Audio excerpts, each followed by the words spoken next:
લઘુકથા બાનો છાંયડો.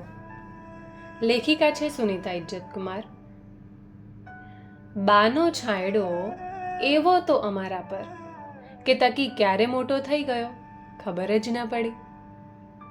બાકી તો કળજુગના પારકી માં જેવા તડકા ક્યાં કોઈના કાળજે ટાઢક પુગાડે એમ છે. તમે જ કોને. લ્યો તમને ગમ પડે તે ધરથી વાત માંડું. હું ને તમારા ભાઈ પરણ્યા મોર, નાતે જાતે નોખા, ઘરમાં સૌથી નાના. વળી એમના વચેટ બે ભાઈ હજી ઘરે બારે નહીં થયેલા. હું અડબટાવું, કોઈને રીઝવતા તો આવડે નહીં. અધૂરામાં પૂરું આ અવળચંડો સમાજ. પણ બાએ એવો તો તોડ કાઢ્યો ને અમને કરી દીધા ભેગા. એટલે જ તો કહું કે બા એટલે બા.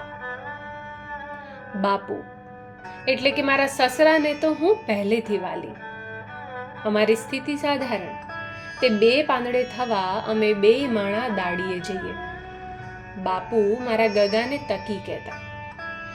તકી પેટમાં હતો ત્યારે હું દાડીએ જતી. સાંજે ઘેરે પૂગી બાને મોં ન દેખાડું ત્યાં લગણ બા ઊભા જીવે હોય. તકીના આવવાથી બાનો દી હર્યો ભર્યો રહેતો. બાપુને ગગો બહુ વાલો, પણ મારા નસીબે જ ભમરો. તકી રમાડવા જીવડો થયો ત્યાં બાપુ મોટું ગામતરું કરી ગયા. પણ પછી બાએ કદી અમને બાપુની ખોટ વર્તાવા દીધી નથી. હો, વહેલી પરોઢે ગગો બાને ઉઠાડે. આખો દાડો બાનું સંધુય કામ ગગાને લગતું હોય.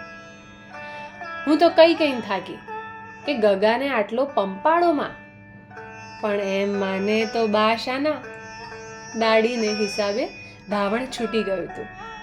બા બચાડા ક્યારેક તો તકીને ઝુલાવતા ભીતને ટેકે નિંદર કરી લેતા. ક્યારેક તકીને લેતી વેળા મારાથી બાના પગના અંગૂઠે બાંધેલી ઘોડિયાની દોર જો સહેજે હલી જાય તો શું થયું મારા ગગાને કેતા કેવા તો સફાળા ઊભા થાય જાણે જુવાન જોત બાઈ ના હોય. બા નિરક્ષર વિદુષી હતા. એમના છાંયડે તકી એવો તો ખીલ્યો છે કે ભણવામાં એને કોઈ ના આંબે. બા ચોપડીના પૂંઠાના રંગ પરથી ગગાને કહેતા, બટા લાલ ચોપડી કાલે કરી હતી, આજ ભૂરીનો વારો છે, ઈ લઈ લે. બાની વાત લાટ સાબ માની પણ જાય. બોલો, રાત પૂરી ન થાય ત્યાં લગણ દીને ન વખોડવો, એમ બાપુ અમને પહેલેથી જ સમજાવતા. આમેય વડલા આગળ તો માણસને છાંયડાની જ આશા હોય ને. બાકી આ બધી તો માત્ર મારા મનની મંછા. આ ઝંખનામાં ને ઝંખનામાં સુવાવડથી માંડીને આ મારો તકી થયો 16નો. સંધાય સારા નરસા કામ.